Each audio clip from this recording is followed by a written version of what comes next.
Hello বন্ধুরা, কেমন আছেন? আশা করি সবাই ভালো আছেন। ইমতি রেসিপিতে সবাইকে স্বাগত জানাই। আজকে আমরা বানাইলাম সুজির লাড্ডু। কম খরচের মধ্যে এটা একটা খুব সুস্বাদু রেসিপি। আপনারা ঘরে অবশ্যই রেসিপিটা ট্রাই করতে পারেন। আশা করি ভিডিওটা স্কিপ না করে সবাই পুরো দেখবেন। রেসিপিটা বানানোর জন্য যেগুলো উপকরণ লাগবে আমি সব নিয়ে নিলাম। রেসিপিটা যদি ভালো লাগে অবশ্যই আমার চ্যানেলটা সাবস্ক্রাইব করবেন আর লাইক করে সুন্দর একটা মতামত দিবেন। একটা পাত্রে সুজি নিলাম আর একটা পাত্রে নারকেলের গুঁড়ো নিলাম, আমি আগে থেকে গুঁড়ো করে রেখেছি। আর একটা পাত্রে চিনি নিলাম, সঙ্গে বাদাম, জিরা, সাথে ঘি নিলাম। চলুন ভিডিওটা শুরু করা যাক। এখন গ্যাসের চুলায় আমি একটা প্যান বসালাম।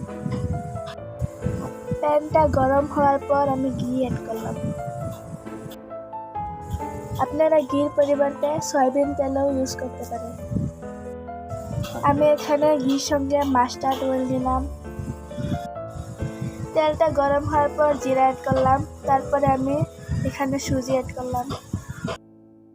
এখন গ্যাসের ফ্লেম লো করে খুব সুন্দরভাবে আমি সুজিগুলো ভেজে নিব। সুজিগুলো যাতে পুড়ে না যায় সেটার প্রতি খেয়াল রেখে আমি খুব সুন্দরভাবে নেড়ে চেড়ে ভাজলাম। সুজিগুলোতে কালার না আসা পর্যন্ত আমি ভাজতে থাকবো। দেখেন সুজিগুলোতে কালার ধরতে আরম্ভ করছে। এখন আমি বাদাম গুঁড়া করে ভাজার জন্য দিয়ে দিলাম। আগে থেকে রেডি করে রাখা নারকেলের গুঁড়োগুলো দিব।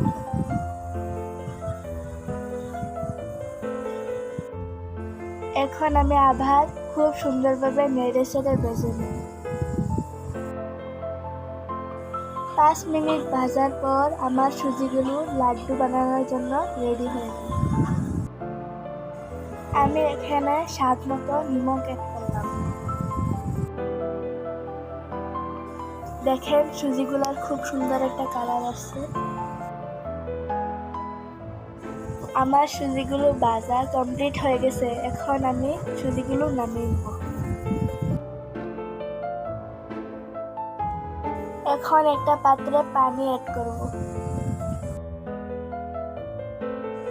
পানির সঙ্গে সাদা চিনি অ্যাড করব। পানি আর চিনিটা আনুমানিক 10 মিনিট জাল করব। আমি চিনি পানিটা মাঝে মাঝে চেক করে নিব আর খুব সুন্দরভাবে নেড়ে চেড়ে দিব। চিনি পানিটা আস্তে আস্তে গাঢ় হওয়া আরম্ভ করছে। নাড়তেই থাকবো। দেখেন আমার চিনি পানিটা খুব সুন্দরভাবে রেডি হয়ে গেল।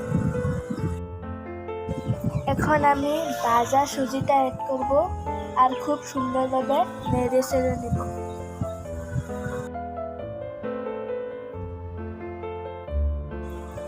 এখন লাড্ডু বানানোর জন্য সুজিটা রেডি হয়ে গেল।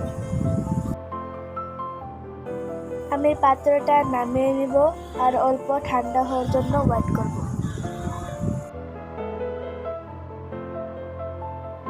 এখন আমি গোল গোল করে লাড্ডুগুলো বানিয়ে নিব। নারকেলের গুঁড়া আমি আগে থেকে অল্প রেখেছিলাম, সেই গুঁড়াটা এখন ইউজ করব। লাড্ডুগুলো যতই গোল হবে দেখার ততই ভালো হবে। এখন লাড্ডুটা বানিয়ে নারকেলের গুঁড়ার উপর নেড়ে চেড়ে দেব। এই তো আমার লাড্ডুটা পুরো রেডি হয়ে গেল।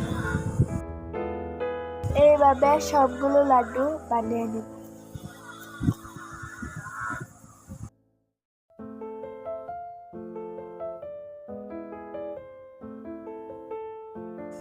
দেখেন তো লাড্ডুগুলো কত সুন্দর হয়েছে।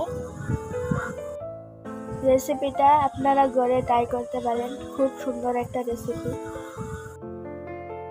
খুব কম খরচে আজকে রেসিপিটা বানিয়ে নিলাম। আপনারা যদি আমার রেসিপিটা পছন্দ করেন, পরবর্তী ভিডিওর জন্য আমার চ্যানেলটা অবশ্যই সাবস্ক্রাইব করবেন।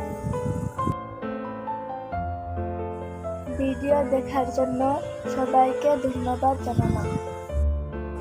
পরের ভিডিওতে আবার দেখা হবে।